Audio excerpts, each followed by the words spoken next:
Una lucha interminable, empatía por el sufrimiento del otro, presentado por Laura Sofía Martínez Barón. Natch and Needle, desaparece y niega, decreto nazi 1941. Eso es, o sea, es duro. Las desapariciones forzadas prevalecen en la historia de Latinoamérica. En Latinoamérica, por los años 70, se estableció la doctrina de seguridad nacional. Este era un concepto que se usaba para definir ciertas acciones políticas por parte de las Fuerzas Armadas. Esto para supuestamente garantizar el orden del pueblo. Así que cuando el pueblo no se sentía conforme con ciertas acciones por parte del Estado, se aplicaba esta doctrina en la cual se desaparecía a las personas que se manifestaban. Luego de realizar estos brutales actos por parte del Estado, todo se justificaba bajo el "se hace por el bien de las naciones". Esta doctrina afectó principalmente a países como Argentina, Chile, Uruguay y evidentemente a Colombia. Mi nombre es Ana María Valderrama. Eso ocurrió más o menos porque no se sabe la fecha, por el año 86, en las fincas de Saravena, Arauca. Se establecen regulaciones, pero aún así no cesan. Luego de un tiempo, se vio la realidad de la crueldad de estos actos, ya que evidentemente el pensar diferente no debería ser una condena de muerte. Organizaciones como la Comisión Interamericana de los Derechos Humanos y la Organización de los Estados Americanos luchan por la abolición de todo tipo de violación hacia los derechos humanos. Actualmente, la desaparición forzada está tipificada como un delito, y en la Constitución de 1991 se encuentra el derecho a no ser desaparecido forzosamente, pero lastimosamente estas leyes se siguen rompiendo hasta la actualidad, y el número de desapariciones forzadas en el país va creciendo constantemente. En mi caso es duro porque primero mi mamá muere, la matan, la desaparecen, no se sabe porque hasta el sol de hoy todavía no se sabe, dice que sí está muerta, que no está muerta, nadie sabe. Es deber del Estado evitarlo y solucionarlo. Pero él se entregó al ejército y él dijo donde habían muchas cosas de la guerrilla. Supieron que mi mamá era la mujer de él, los buscaron para matarlos, el ejército los sacó.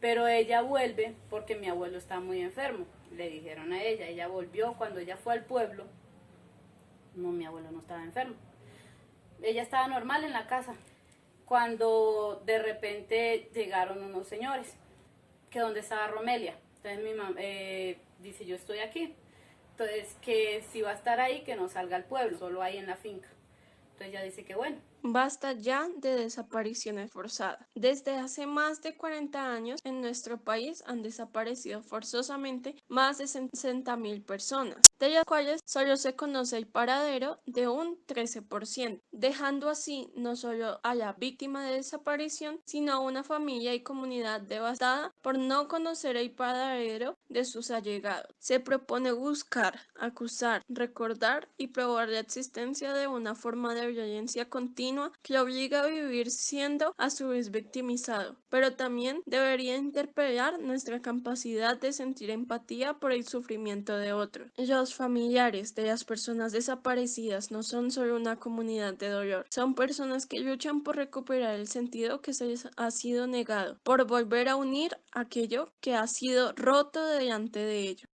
Ella salió porque era la muerte de mi abuela, fue a visitar la tumba y ella hizo una llamada para saber de nosotras porque ella no nos pudo llevar. Cuando ella llama, a ella la van siguiendo y le dicen, mañana nos vemos en la finca. Al otro día ella estaba lavando y organizando porque mi abuela pues ya había muerto. Cuando llegaron y le dijeron que porque ella había tenido que llamar, y ella dijo, no, yo necesitaba saber de mis hijas. Y empezaron a esculcarles los números telefónicos porque ella tenía una agendita, que donde estaba mi papá, que se los entregara. Y ella decía, yo no sé nada de él, yo no sé nada de él, y se la llevaron. El Estado no hace nada. Policía no puede entrar. No. Yo fui hace 3 años y no. Pequeña, mi papá, él dice que él supo porque a él lo llamaron, él estaba en el Tolima, y a él lo llamaron, le dijeron que a mi mamá la habían matado, que la habían secuestrado, que bueno, un poco de cosas. Una labor en el inframundo de la humanidad, incertidumbre, dolor, impacto psicosocial, doble tortura, física y psicológica. El principal objetivo de las desapariciones forzadas es borrar todo rastro de información de la víctima. Al mencionar a la víctima como desaparecido, se supone un no identidad. Los familiares se han volcado en la recuperación de la identidad, su nombre, su foto, su historia y recuperar su memoria, luchar contra la negación de su propia vida. Y él viajó a Bucaramanga, que era donde nosotros estábamos instalados, y allá una señora me tenía. Pero la otra niña no aparece, o sea, mi otra hermana. Y yo no sé cuántos años tengo en realidad, yo me baso es por más o menos un cálculo. Cuando yo llegué, cuando a mí me mandaron para Venezuela, o sea, mi mamá muere, la desaparecen y mi papá queda conmigo, pero mi papá tomaba mucho. Entonces una tía vino de Venezuela y me mandaron para allá. ¿Quiénes son las personas desaparecidas? Según lo anteriormente dicho, las víctimas al ser desaparecidas parecen desaparecer totalmente de la faz de la tierra. Muchos de los cuerpos de estas víctimas suelen ser encontrados, pero lo más común es que sin antes una investigación, estos cadáveres son catalogados como víctimas de asesinatos o secuestros. Tras confrontar y depurar las bases de datos existentes, el número inicial de 26.000 víctimas ha quedado atrás. Hoy estimamos que son 60.630 las personas que han desaparecido entre 1970 y 2015. Muchas de estas víctimas suelen ser reconocidas como NN. Son enterrados en fosas comunes. Finalmente, gracias al desinterés del Estado por investigar más sobre dichos casos, las familias de estas víctimas nunca serían notificadas y permanecerían buscando a sus familiares sin saber el verdadero paradero de estos. Si los olvidan, si los olvidamos, mueren. Aquí es cuando la comunidad se involucra, esto mediante actos socioculturales como lo son obras de arte, teatro, documentales y un sinfín de actividades, no solo para recordar, sino también para ayudar psicológicamente a las familias de las víctimas. Mi tía, bueno, ya un tiempo me tuvo ella y así rodando de aquí para allá. Yo estando allá, yo quería volver porque yo sabía que tenía un papá, pero más no sabía todo esto de mi mamá. Y cuando yo volví, yo quise hablar con él y él pues nunca me dijo la verdad. Y yo venía por mi hermana, nadie sabe de ella, nadie. Pese a que no hay una característica específica con la que se pueda identificar una víctima de desaparición forzada, esta precariedad suele estar más acentuada en características como lo son la orientación o identidad sexual, pertenencia étnica, ocupación a los grupos poblacionales vulnerables, es decir, afecta más a minorías o personas que piensen diferente a los perpetradores. Porque a mí me contaron la historia cuando yo viajé a saber sobre mi mamá y mi hermana. Conocí la familia de mi mamá porque no la conocía. Y ellos me contaron que mi papá era guerrillero, que él se entregó, vendió la guerrilla y por eso era que estaban buscando y por eso mataron, desaparecieron a mi mamá o la mataron. De las víctimas, el 87.8% son hombres, el 15% niños y adolescentes, el 12% mujeres. La misma guerrilla lo busca para matarlo a él, pero como no lo encontraron, la mataron fue a ella. Mi abuelo dice que cuando ellos se lo llevan, o sea, el que estaba amando ese tiempo allá, él fue y habló con él. Y dijo, no, ella ingresó a las filas. Pero cuando la gente ingresa, ellos tienen permiso o el derecho de ir a visitar a su familia. Ella nunca más volvió. Y mi tía cuenta que ella tenía un reloj muy bonito y que mi tía le dijo, ay, hermanita, regálemelo. Y mi mamá le dijo, no, mami, yo cuando vuelva se lo doy. Y después se lo vio a una guerrillera. Y ella le decía que por qué tenía ese reloj si ese reloj no era de ella. Y un mando le dijo que se quitara eso y se lo devolviera a él. Los perpetradores. Antes uno decía, ellos lo protegen a uno, pero ahora si uno los ve, uno siente miedo de lo que pasó y no se acaba, sigue. Y por si acaso uno se aleja de la autoridad cuando pasan cerca. Es que ahí está el dilema, no se sabe si la niña está desaparecida por ellos o la señora que nos tenía la dio a otra persona, no se sabe. Ella tendría 1 año, yo tendría 2 o viceversa, porque no se sabe cuál de las dos era la menor y la mayor. Los perpetradores de las desapariciones forzadas suelen ser los mismos actores de los conflictos armados, grupos armados que entraron a pequeños pueblos como entes que aseguraban seguridad y justicia para ellos, pero que finalmente siembran terror mediante actos violentos, silenciando a comunidades para que así oculten toda la corrupción que manejan estos grupos. Me afectó psicológicamente, o sea, afecta muy feo. Víctimas según presunto perpetrador. Grupo armado no identificado, 12%, 30 víctimas. Agentes del Estado, 33.3%, 83 víctimas. Guerrillas, 12.4%, 31 víctimas. Grupos paramilitares, 41.8%, 104 víctimas. Daños. Porque cuando uno es niño uno quiere tener a alguien que lo quiera. Y en mi caso no fue así. Yo estuve en una tía, mi tía no me pudo tener más, me mandó por donde otra señora y así. O sea, no tuve un hogar.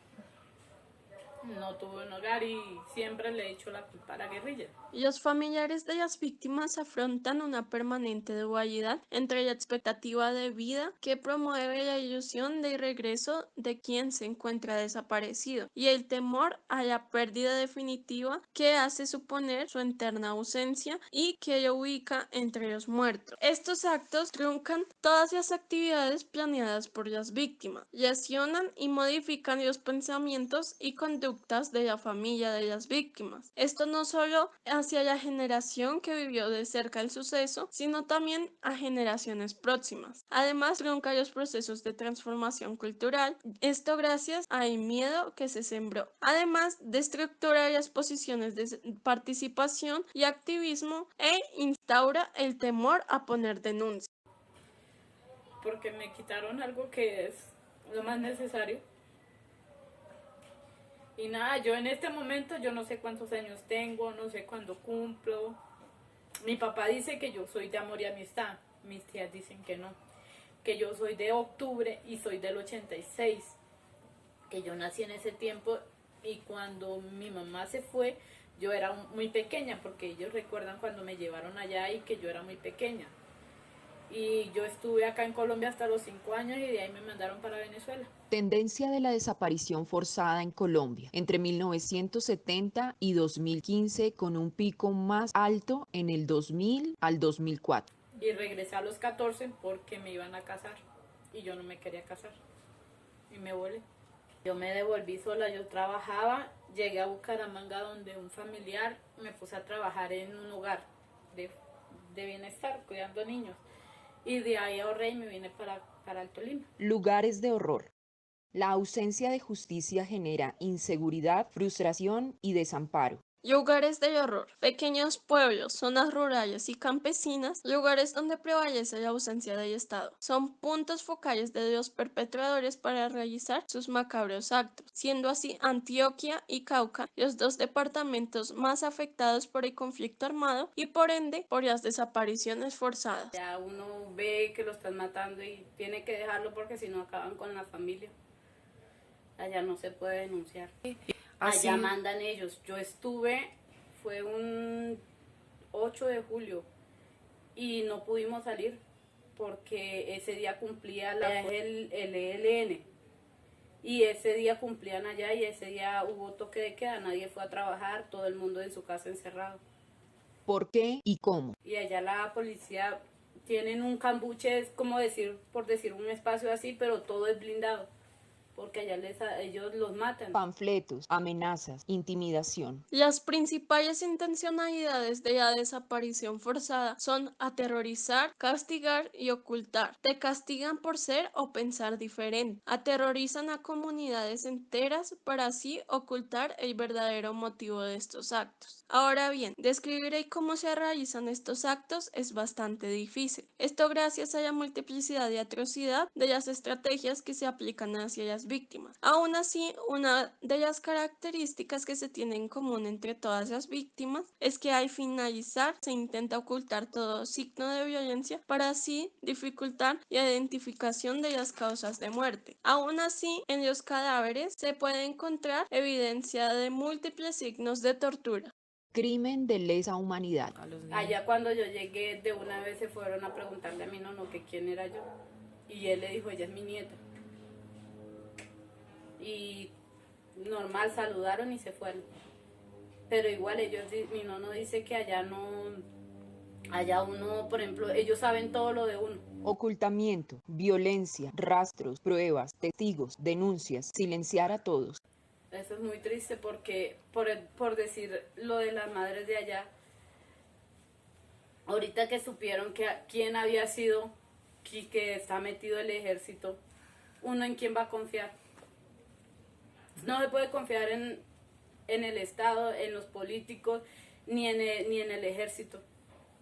Desapariciones con el paso del tiempo. De los años 1970 a 1981, la desaparición forzada marca el tránsito de la marginalidad a su regularidad, ya que se ve que desde 1970 a 1977 se registran 485 víctimas desde una tendencia marginal y se vuelve regular en 1978 hasta 1981, ya que pasa de 114 casos a 371.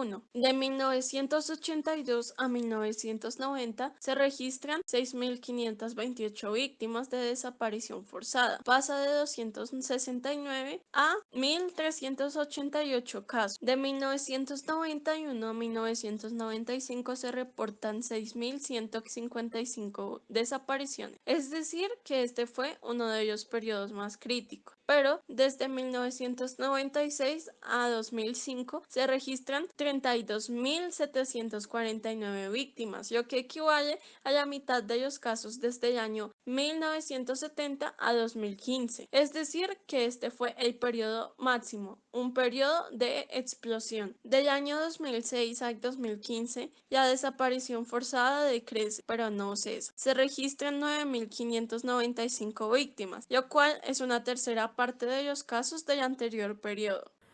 Entonces ahí es donde uno dice, porque vamos a protestar, sí, pero entonces no dañen lo que es de nosotros, porque los animalitos, ¿qué culpa tienen? O las personas por la chica que mataron. Sí, es bueno protestar, es bueno que el gobierno sienta que uno está ahí, que uno necesita cosas, pero es muy malo que maten. Organizaciones.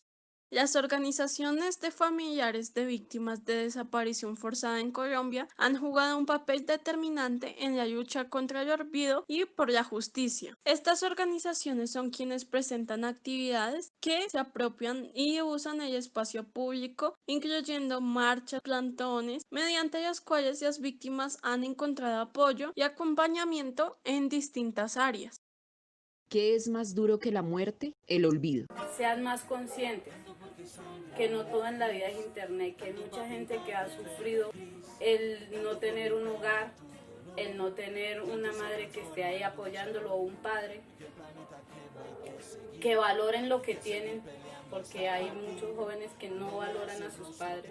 Uno lo hace con mucho esfuerzo y mucho sacrificio para que ellos tengan una educación y sean no mejor persona que uno, sino más estudiados y que tengan un mejor futuro.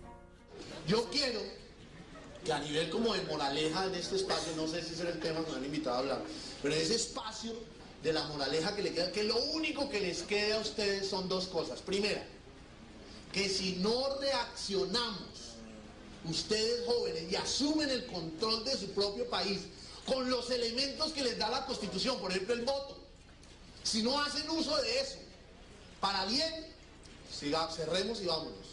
Sigamos mirando allá al país y nosotros mirando por otra parte. Y segundo, yo tuve una experiencia con los indígenas que fue traducir la Constitución a lenguas indígenas. Y con la comunidad Wayú, que es una comunidad brava de la Alta Guajira, esa a mí me tocó traducirla con ellos. La experiencia era, ellos se reunían, uno iba con un traductor y un abogado de ellos, y les decía, nosotros tenemos una Constitución. El artículo 11 para nuestra Constitución, para vergüenza, nuestra Constitución dice, artículo 11, nadie podrá ser sometido a pena cruel, trato inhumano o desaparición forzada. ¿Sabe qué tradujeron los indígenas? Pedazo 10.2. Nadie podrá llevar por encima de su corazón a nadie, ni hacerle mal en su persona, aunque piense y diga diferente. Con ese artículo que nos aprendamos, salvamos este país. Por lo menos sus hijos van a tener un país mínimamente más agradable. Eso es lo que les quería decir. Muchas gracias. Y al faro pienso cada día que observar todo de lado me hace aliado de la tiranía, que no hay soldados hoy en día que puedan salvar al pueblo si la voz del pueblo es pura hipocresía. Escribo a mediodía y me la baja saber que no alcanza con recitar verdades sobre bombo y caja. El día que no trabajas vas a centros comerciales o estás envidiando lo que otro alardea por redes sociales, y así estamos casi como animales, usando la mente en vicios o en putos juegos triviales, viviendo como rivales, presos de una rutina por la que estudiaste, donde no educan sino adoctrinan, y así apadrinan de forma infeliz a las multinacionales que dominan sin cara a cada país. Hoy rapeo porque sangra mi raíz, porque creo que con arte puedo enviarte mi opinión y otro matiz. Canto porque sangra mi raíz.